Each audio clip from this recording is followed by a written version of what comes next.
कर्नाटक चुनाव पर क्या कुछ बोलते हैं अमित शाह, आइए जानते हैं। नमस्कार, स्वागत है आपका ग्लोरी न्यूज में। मैं हूं आपके साथ शैली आर्या। कर्नाटक में होने वाले विधानसभा चुनाव को लेकर अमित शाह एक बयान दिए, जिसमें उन्होंने कहा कि हम पूर्ण बहुमत से चुनाव जीतने जा रहे हैं। उन्होंने कहा कि कर्नाटक में कांग्रेस सरकार ने गैर संवैधानिक तरीके से 4% मुस्लिम आरक्षण करके रखा था।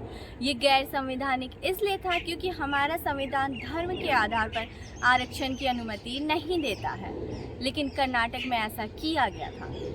कर्नाटक में बीजेपी सरकार ने SSC, ST और लिंगायत इन सारे समुदायों के आरक्षण को बढ़ावा दिया है। मतलब साफ है कि पहले राजनीतिक फ़ायदा लेने का काम किया जा रहा था, जिसे हमने समाप्त किया है।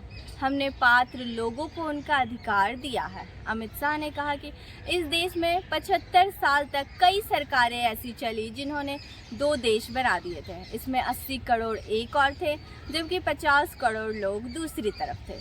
ये करोड़ लोग ना तो देश के अर्थतंत्र का हिस्सा थे, ना ही उनके पास मूलभूत सुविधाएं थी। उनके पास ना तो पीने के लिए पानी था, ना घर था, ना बिजली थी, ना गैस थी। लेकिन हमारी सरकार 54 लाख किसानों को घर हर साल 10,000 रुपये दे रही है। साथ ही अमित शाह ने साधा निशाना विपक्ष पर।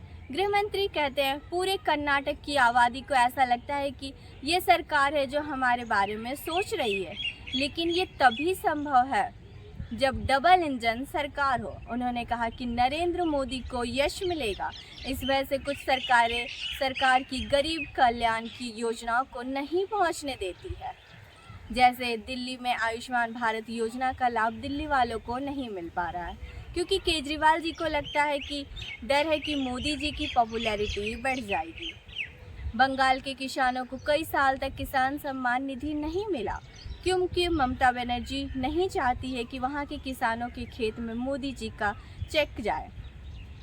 साथ ही शाह कहते हुए नजर आ रहे हैं कि कांग्रेस ने कर्नाटक को दिल्ली के खजाने भरने के लिए ATM बनाकर रखा है। करप्शन के मुद्दे पर अमित शाह ने कहा कि कांग्रेस ने अपने भ्रष्टाचार को छिपाने के लिए हम पर आरोप लगाया था, लेकिन जनता दूध का दूध, पानी का पानी कर देगी। उन्होंने कहा कि ये आरोप कांग्रेस ने अपनी ATM पॉलिसी को छिपाने के लिए बनाया है। कांग्रेस ने कर्नाटक को दिल्ली के खजाने भरने के लिए ATM बनाकर रखा था, लेकिन अब कर्नाटक पहली बार इससे मुक्त हुआ है। बीजेपी नेताओं के टिकट कटने पर भी अमित शाह बोलते हुए नजर आए।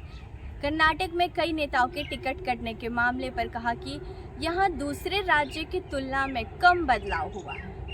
कर्नाटक में बीजेपी छोड़ कांग्रेस का दामन थामने वाले नेताओं के मुद्दे पर उन्होंने कहा कि कांग्रेस ये मानती है कि जगदीप चटर्जी के वहां जाने से वह जीत रही है, पर कम से कम कांग्रेस ये तो स्वीकार कर रही है कि वह अकेली जीतने की स्थिति में नहीं है। उन्होंने कहा कि ना हमारा वोट बैंक गया है, ना हमारा कार्यकर्ता गया है, सिर्फ जगदीश शेट्टर गए हैं। अमित शाह ने यह भी कहा कि टिकट काटने का फैसला पार्टी कई सारे फैक्टर्स पर ध्यान में रखकर करती है, इसे सार्वजनिक नहीं किया जा सकता है। उन्होंने कहा कि जिन्हें टिकट नहीं मिला वो भी सम्मान्य कार्यकर्ता है। पार्टी स्तर पर उनसे बात की जाती है कि टिकट क्यों काटा गया है। कई बार युवाओं को भी मौका देना बहुत ज़रूरी होता है। कई मुद्दों को लेकर टिकट काटने का फैसला होता है। ऐसे ही देश और दुनिया की तमाम खबरों के लिए जुड़े रहें हमारे साथ और देखते रहें ग्लोरी न्यूज।